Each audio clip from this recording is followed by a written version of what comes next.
स्वागत है स्टूडेंट्स। यहाँ पे क्वेश्चन दिया हुआ है that a series LCR circuit with 100 ohm resistance. एक हमारे पास सीरीज एलसीआर सर्किट है, मतलब कि एक इंडक्टर, एक कैपेसिटर और एक रेजिस्टर एलसीआर। इस क्वेश्चन में बोल रहे हैं कि इसकी जो रेजिस्टेंस की जो वैल्यू है, ये रेजिस्टेंस की वैल्यू है 100 ओम। ठीक है, और इनको एक कनेक्ट किया गया एसी सोर्स के साथ, और उस एसी सोर्स का वोल्टेज है 200 volt. 200 volt, okay. Now with N angular frequency 300 radian पर सेकेंड। तो एंगुलर फ्रीक्वेंसी मतलब ओमेगा, ओमेगा कितना है 300 रेडियन पर सेकेंड, ये गिवन है।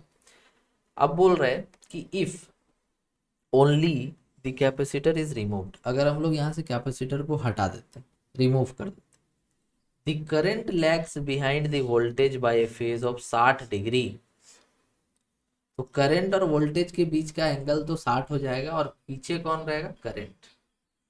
तो फेजर डायग्राम अगर हम लोग इसका बनाएंगे तो कुछ ऐसा आएगा। देखिए, सिंपल फेजर जो पढ़ाया गया था आपको एसी में, उसमें बताया गया था कि वी आर इस तरफ होता है, ठीक है, वी आर किधर होता है, इधर होता है, वी एल इधर होता है, और वी सी इस तरफ होता है।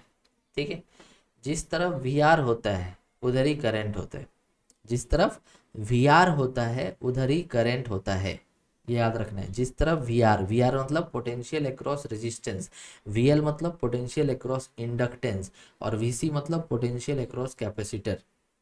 ठीक है, तो जिस तरफ वी आर होगा उधर ही करंट होगा। तो इसका मतलब कि करंट और वी एल में कितना फेज होगा, पाई बाई टू, और पीछे कौन रहेगा, करंट कितना पीछे रहेगा, पाई बाई टू, किससे, वी एल से।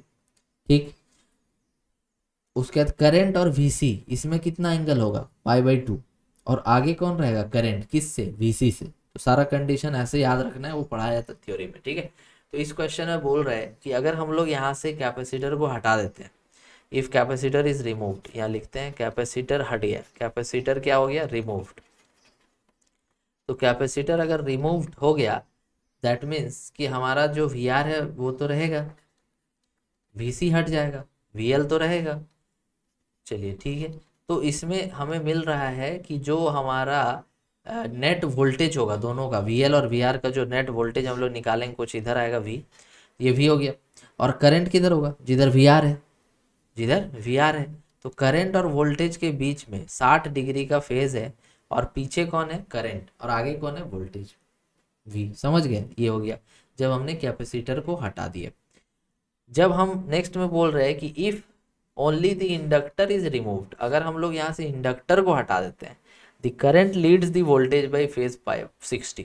मतलब कि हम लोग अब क्या करेंगे, इंडक्टर रिमूव्ड, इंडक्टर रिमूव्ड। जब हम लोग यहाँ से इंडक्टर को हटा देंगे तो देखिए, तब तो वी एल नहीं रहेगा, वी सी रहेगा, वी सी नीचे है, वी आर रहेगा, और जिस तरफ वी आर है उधर ही करंट होगा, और दोनों का वोल्टेज का, वी आर का वी सी का रिजल्टेंट कुछ ऐसा आएगा, इसके बीच का एंगल 60। मतलब ये जो वोल्टेज V है और करंट I है, इसके बीच का एंगल 60 होगा, और यहाँ पर करंट जो है वोल्टेज से आगे है।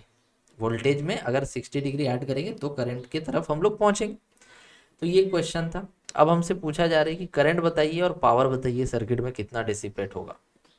तो देखिए, आप अगर यहाँ पर देखेंगे tan 60 डिग्री, फर्स्ट डायग्राम में tan 60 डिग्री, तो आप यहाँ पे क्या लिखेंगे, tan 60 डिग्री इक्वल्स टू आप क्या लिखेंगे, V L by V R लिखेंगे, V L by V R. अच्छा, वी एल इक्वल टू हम लोग लिख सकते हैं करंट आई इंटू एक्सएल, और वी आर इक्वल टू लिख सकते हैं आई इंटू रेजिस्टेंस आर।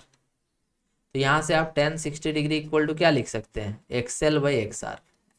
एक्सएल क्या है पता है आपको, एक्सएल क्या है आपका, एक्सएल आप एक तरह से जो कैपेसिटर है उसके लिए है, सॉरी कैपेसिटर रिमूव हो गया, इंडक्टर है उसके लिए ओमेगा एल होता है, एक्सी क्या होता है, 1/ओमेगा सी होता है। तो एक्सएल क्या है पता है आपको, तो एक्सएल इक्वल टू tan 60 माना √3 इंटू आर। ये एक इक्वेशन आ गई। चलिए ठीक है, सेकेंड पार्ट में देखते हैं। सेकेंड पार्ट में भी अगर देखेंगे तो tan 60 इक्वल टू आपको मिलेगा, tan 60 डिग्री इक्वल टू आपको मिलेगा V C by V R. अब ये वी सी क्या होता है, वी सी होता है आई इंटू एक्स सी, और ये वी आर क्या होता है, आई इंटू आर। ठीक है, करंट तो सब में सेम जाएगा सीरीज में, इसलिए आई हम लोग अलग नहीं लिख रहे। सो यहाँ से एक्स सी इक्वल टू आ जाएगा 1060 इंटू आर, मतलब कि √3 इंटू आर। अब एक चीज़ बहुत मज़ेदार बात यहाँ पे ध्यान में देखिए, सामने आई है दैट यहाँ पे एक्स सी और एक्सएल इक्वल है। अगर एक्स सी और एक्सएल इक्वल होंगे तो आपका जो जेड होगा, जेड का वैल्यू क्या आ जाएगा, आर के बराबर। क्यों? क्योंकि जेड होता है √r² प्लस एक्स सी माइनस एक्स एल का स्क्वायर। अब ये एक्स सी एक्सएल इक्वल है तो जेड इक्वल टू आर होना चाहिए, जेड इक्वल टू आर होना चाहिए, जेड इक्वल टू आर होगा। चलिए ठीक है। तो हमसे पूछा गया है आप बताइए कि यहाँ पर आपका करंट क्या होगा। सो देखिए आई आर एम एस निकालना है, current, current equals to V R M S by Z, V equal to I R होता है ना, उसी के हिसाब से। तो वी आर एम एस हमारा दिया हुआ है क्वेश्चन में कि 200 वोल्ट लेना है और डिवाइडेड जेड की वैल्यू आर के बराबर है और आर हमारा 100 है।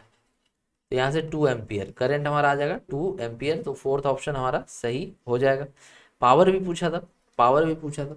सो पावर देखिए क्या होता है, पावर होता है V R M S I R M S